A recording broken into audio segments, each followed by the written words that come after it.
guys, na-try ako ng ramen dito sa may Shinobu ko. Na-try natin dito. Wow! Ang problema, hindi ko alam kung yakisoba ba yung in-order ko o ramen. Kasi may yakisoba silang binibenta.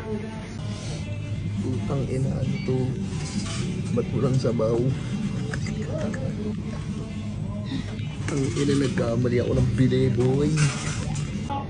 Putang ina, anghang.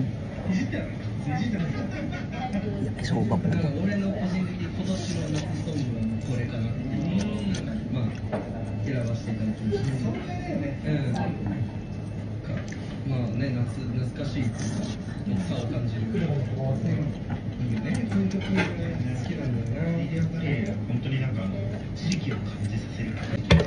Putang ina, anghang talaga.